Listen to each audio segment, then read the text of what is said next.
Hello students, हमारी BA-BSc final year की book linear algebra चल रही थी, जिसमें हमारा चैप्टर नंबर 9 चल रहा था, eigen values and eigen vectors. Last video में हमने आइगन वैल्यू और आइगन वेक्टर पे बेस्ड कुछ एग्जांपल्स किए थे। आज का जो हमारा टॉपिक है वो है सिमिलर मैट्रिसेस।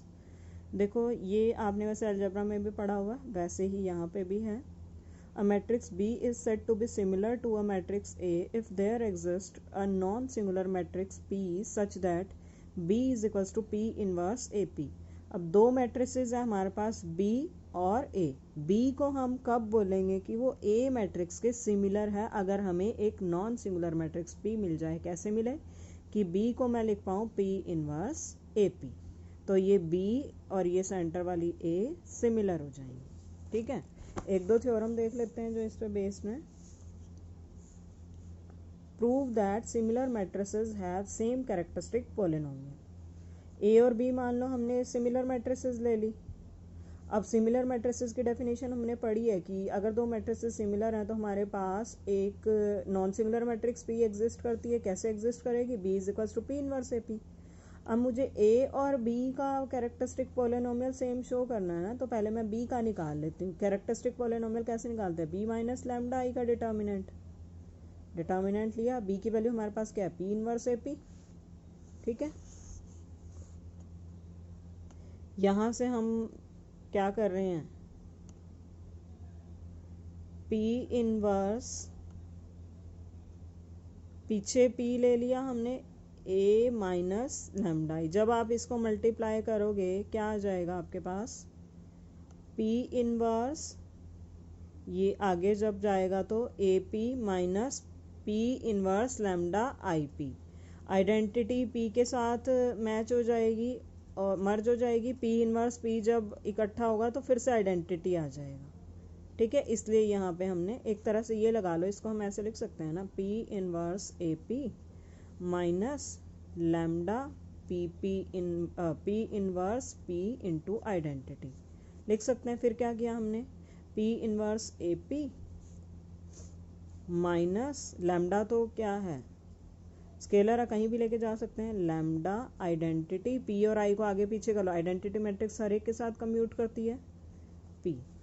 फिर आगे से पी इनवर्स कॉमन ले लिया, पीछे से पी कॉमन ले लिया, तो क्या बचेगा? ये भी चला गया, ये भी चला गया, ये भी क्या बचा? A minus lambda I.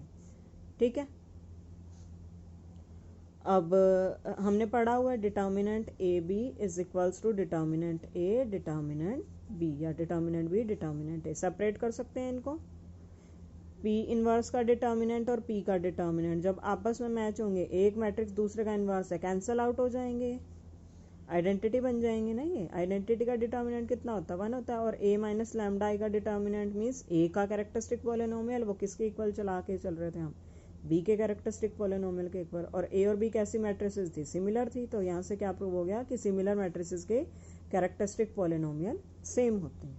ठीक है, एक और थ्योरम देख लेते हैं। If A and B are similar matrices and x is eigenvector of A corresponding to eigenvalue lambda, then P inverse x is also is an eigenvector of B corresponding to eigenvalue lambda। अब A का eigenvector हमें दे दिया है lambda के corresponding x, हमें prove करना है कि P इनवर्स x B का eigenvector होगा लैम्डा के corresponding। ठीक है, A और B सिमिलर है तो P एग्जिस्ट करेगी हमारी नॉन सिंगुलर। कैसे एग्जिस्ट करेगी? B is equals to P inverse A P. ये तो सिर्फ सिमिलर मैट्रिक्स की डेफिनेशन लगाई। अब x क्या है? आइगन वेक्टर है a का कॉरस्पॉन्डिंग टू लैम्डा, तो क्या लिख सकते हैं? ax is equals to lambda x। ठीक है, अब मुझे प्रूव क्या करना है कि p इनवर्स x b का आइगन वेक्टर है। जब हम x को आइगन वेक्टर बोलते हैं a का, तो ax लैम्डा x लिखते हैं। अब मुझे इसको प्रूव करना है b का, तो इसको कैसे लिखेंगे? b p इनवर्स x, मतलब मुझे ये प्रूव करना होगा is equals to lambda p inverse x। अगर ये आ जाता है तो मेरा प्रूव हो जाएगा कि ये p इनवर्स x b का आइगन वेक्टर है। अब हम ये कैलकुलेट करके देखते हैं किसके इक्वल आता है? b p inverse x। b की वैल्यू क्या है? p inverse a p, put कर दो। p p इनवर्स जब आपस में कंबाइन होंगे तो आइडेंटिटी मैट्रिक्स बनाएंगे, वो उसी में मर्ज हो जाएगी। क्या आ जाएगा? p inverse a x। a की वैल्यू क्या है? लैम्डा x, पुट कर दो। लैम्डा स्केलर अब बाहर आ जाएगा, लैम्डा p इनवर्स x। यही प्रूव करना था, आ गया। तो यहाँ से क्या प्रूव हो गया कि p इनवर्स x क्या है? आइगन वेक्टर है बी का corresponding to eigen value lambda. ठीक है, इसके बाद एक दो ये जो थ्योरम छुड़वा रही हूँ इनके प्रूफ देख लेना आप लोग, खुद रिजल्ट भी कर लेना। नेक्स्ट हमारे पास बड़ा इंपॉर्टेंट टॉपिक है, आगे आईआईटी जैम या नेट वगैरह में आता है, अच्छा टॉपिक है ये। Diagonalization, a linear operator T on a finite dimensional vector space is said to be diagonalizable if there exists an ordered basis B of V such that matrix of T with respect to B is diagonal matrix। कोई भी linear operator है T, finite dimensional vector space पे है वो। अब इस T को हम कब बोलेंगे कि ये डायगनलाइजेबल है? अगर इसकी मैट्रिक्स बेसिस B के कॉरस्पॉन्डिंग जो भी मैट्रिक्स आती है वो डायगनल मैट्रिक्स आ जाए अगर, तो टी ऑपरेटर क्या बन जाएगा? डायगनलाइजेबल। अगर टी की मैट्रिक्स ऑर्डर्ड बेसिस बी के रिस्पेक्ट में डायगनल मैट्रिक्स आ जाती है तो टी ऑपरेटर डायगनलाइजेबल बन जाएगा। ठीक है, और डायगनलाइजेबल मैट्रिक्स किसे बोलते हैं? कोई भी n क्रॉस n मैट्रिक्स ले ली। अब इसी मैट्रिक्स को हम डायगनलाइजेबल बोलेंगे if there exist a non singular matrix P such that P inverse AP is equals to D। D क्या है? Diagonal matrix. मतलब क्या कहना चाह रहे हैं कि अगर कोई भी स्क्वायर मैट्रिक्स डायगनल मैट्रिक्स के सिमिलर हो जाती है तो वो मैट्रिक्स क्या बन जाएगी? डायगनलाइजेबल। एग्जाम्पल से थोड़ा क्लियर हो जाएगा, एक तो जो आगे आएंगे। और एक ये इंपॉर्टेंट रिजल्ट है, अ linear operator T on a finite dimensional vector space V is diagonalizable if and only if there exists a basis B of V consisting of eigenvector of T। रुको, ये वाली नहीं, ये वाली देखो पहले। कोई भी n क्रॉस n मैट्रिक्स है, इसे डायगनलाइजेबल कब बोलेंगे? इफ एंड ओनली, बहुत इंपॉर्टेंट है ये, A has n linearly independent eigen vector in Vn over F। जितने ऑर्डर की मैट्रिक्स है अगर उतने ही Li आइगन वेक्टर मिल जाते हैं मुझे, एक तो उतने वेक्टर मिलने चाहिए आइगन वेक्टर, और वो कैसे होने चाहिए? Li। बहुत इंपॉर्टेंट है ये कंडीशन। अगर उतने ही Li आइगन वेक्टर बन जाते हैं तो डायगनलाइजेबल है, और अगर कोई भी मैट्रिक्स डायगनलाइजेबल है तो उसको उतने ही जितने ऑर्डर की वो मैट्रिक्स है Li आइगन वेक्टर जरूर मिलेंगे। बहुत इंपॉर्टेंट है ये रिजल्ट। ठीक है,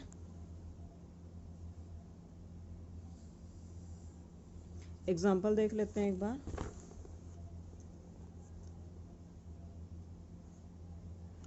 टी हमें क्या दिया हुआ ऑपरेटर? आर क्यूब से आर क्यूब पे, और हमें मैट्रिक्स दी हुई है, आपको क्या करना है? इसकी आइगन वैल्यू आइगन वेक्टर निकालना है। कोई दिक्कत नहीं है। ए मान लो इसको ए माइनस लैम्डा आई के डिटर्मिनेंट से आइगन वो कैरेक्टरिस्टिक पोलिनोमियल आता है, उसको 0 के इक्वल रखोगे, आपके पास आइगन वैल्यूज आ जाएंगे। यहाँ तक सबका हो जाएगा, कोई दिक्कत नहीं आने वाली। ठीक है, आइगन वैल्यू आ गई हमारे पास। अब आइगन वेक्टर निकालने हैं। आइगन वेक्टर हमारा कौन सा आता है? जब ए एक्स हमारा लैम्डा एक्स के इक्वल आ जाता है। निकालते कैसे हैं? A minus lambda I X is equals to 0 करके लैम्डा की वैल्यू 1/1 ये पुट करते हैं, -1 पुट करेंगे पहले, तो हमारे पास सिंप्लीफाई करके जो बनेगा ये कंडीशन आ जाएगी। ठीक है, ये कंडीशन आ जाएगी -2x + y + z is equals to 0। इसमें हमने x को भी 1 ले लिया, y को भी 1 ले लिया, z को भी 1 ले लिया। एक आइगन वेक्टर यहाँ से आ जाएगा। अब वही -1 आइगन वैल्यू 2 बार आई थी ना, एक और आइगन वेक्टर निकालना है हमें। तो y को 1 ले लिया, z को -1 ले लिया, x को 0 ले लिया। इसको ही तो सेटिस्फाई करवाना है क्योंकि एक ही इक्वेशन है हमारे पास, तो दूसरा आइगन वेक्टर आ गया। ठीक है, लैम्डा इज इक्वल्स टू 3 में क्या करेंगे? यहाँ पे लैम्डा को 3 पुट कर देंगे क्योंकि तीसरी आइगन वैल्यू 3 है। उसी तरीके से सॉल्व करेंगे, हमारे पास सीधे सीधे एक्स वाई जेड की जो भी वैल्यू आएगी ये आ गई ना। एक्स जेड को 1 ले लो, या एक्स को 1 ले लो तो जेड कितना आ जाएगा? 2 आ जाएगा। एक्स को 1 लिया तो वाई कितना आ गया? 1। ठीक है, ये आपका आइगन वेक्टर हो गया इसके कॉरस्पॉन्डिंग। सिंपल था, इसमें तो कुछ भी नहीं है। इसमें देखो क्या करना है, for the linear operator T from R cube to R cube find the eigen values and basis for eigen space. अब हमें लीनियर ऑपरेटर दिया हुआ है, इसकी बेसिस के रिस्पेक्ट में आपको क्या निकालनी है? आइगन वैल्यू, और जो भी आइगन स्पेस आएगा उसका बेसिस निकालना है। पहले तो इसकी मैट्रिक्स निकालेंगे हम, स्टैंडर्ड बेसिस के रिस्पेक्ट में निकालेंगे। 1 0 0 0 1 0 0 0 1 की इमेज निकालो, क्या आ जाएगी? 1 0 0 आ गई इसकी इमेज। अब इसको इसी तीनों के लीनियर कॉम्बिनेशन के फॉर्म में लिखेंगे। जब भी स्टैंडर्ड के लीनियर कॉम्बिनेशन के फॉर्म में लिखते हैं, स्केलर वही के वही एलिमेंट बन जाते हैं हमारे, और ये कैसे लिखते हैं, कॉलम वाइज लिखते जाएंगे। फर्स्ट कॉलम ये बन गया, सेकंड कॉलम 1 2 2 बन जाएगा, थर्ड बनेगा 1 1 3। ठीक है, अब a माइनस लैम्डा आई करो, 0 के इक्वल रखो, आइगन वैल्यू निकलेंगी वहाँ से। आइगन वैल्यू देखो हमारे पास क्या आई है, 1 1 4, रिपीट हो रही है 1 2 बार आइगन वैल्यू। तो लैम्डा को जब आपने 1 लिया, हमारे पास क्या आ जाएगा, y is equals to minus Z.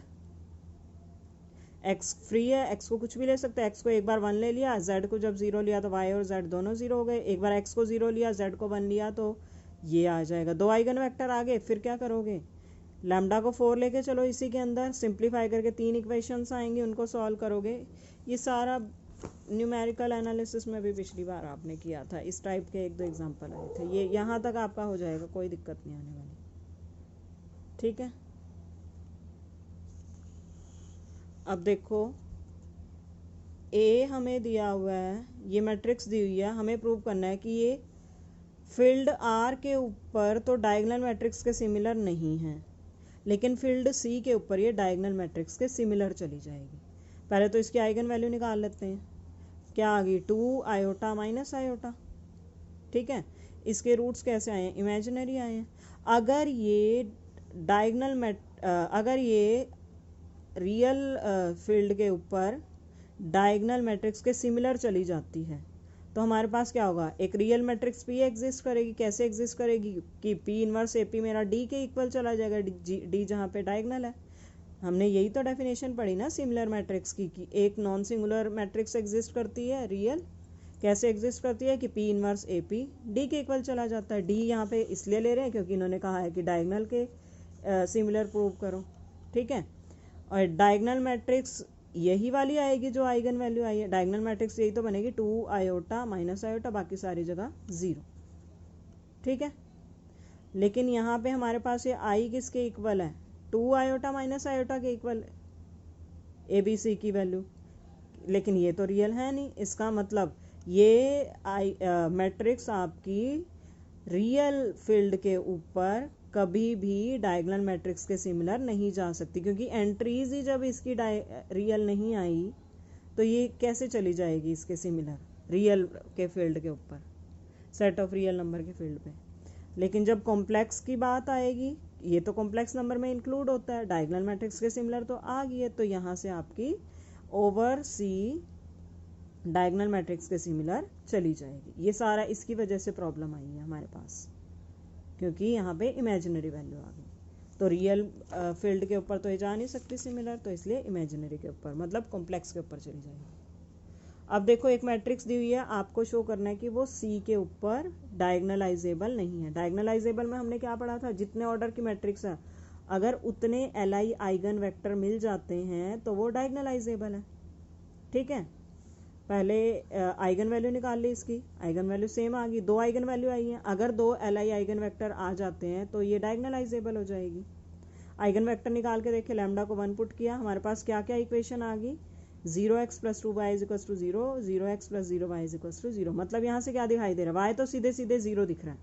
ठीक है, x फ्री दिखाई दे रहा है ना, x को अगर मैं एक बार 1 ले लूँ, और अगर आप जब हम कहते हैं ना कि हम x को और चेंज करके दूसरा आइगन वेक्टर निकाल लेते हैं, मान लो आपने एक और आइगन वेक्टर निकाल लिया, x को 2 ले लिया, तो मेरे पास क्या बनेगा, 2 0 बन जाएगा। एक आइगन वेक्टर बन गया 1 0, दूसरा बन गया 2 0।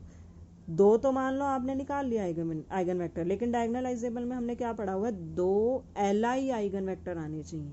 और Li 2 वेक्टर्स में कैसे चेक करते हैं, अगर एक दूसरे का मल्टीपल नहीं है तो वो Li है। अब यहाँ पे तो ये इसका मल्टीपल दिख गया, इसको 2 से मल्टीप्लाई करो, यही का यही बन जाएगा, तो ये Li तो हुए ना, मतलब LD आपके पास वेक्टर्स आ रहे हैं।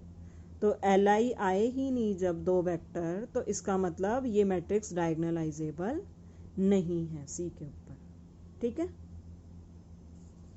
इसके एक्सरसाइज के भी करके ज़रूर देखना, इंटरेस्टिंग क्वेश्चन काफ़ी। बाकी स्टूडेंट्स हम इतना ही करेंगे इस चैप्टर को, इतने में आपका काफ़ी कुछ हो जाएगा। अगर कोई भी टाइप की दिक्कत आती है, आगे वाला अगर आप एक बार खुद पढ़ के देखना चाहो तो देख सकते हो, क्योंकि ये सारा अलजेब्रा में भी आपने थोड़ा बहुत पढ़ा हुआ, मिनिमल पॉलिनोमियल क्या होता है वैसा ही है ये। ठीक है, अगर कोई भी टाइप की क्वेरी आती है तो फिर भी आप मुझसे पूछ सकते हो। जितना मैंने करवाया उसको बहुत अच्छे से ज़रूर कर लेना, ठीक है। इसके बाद स्टूडेंट्स मैं आपके लिए डिस्क्रिप्शन बॉक्स में 4th यूनिट का लिंक डाल दूँगी, जिस चैनल पे आपको मिलनी है वहाँ से आप देख लेना 4th यूनिट, ठीक है। 4th यूनिट में हमारा 10th चैप्टर करवाया हुआ है इनर प्रोडक्ट स्पेस। अगर कोई क्वेरी आपकी आ जाती है तो वो क्वेरी मुझसे पूछ सकते हो। Thank you students.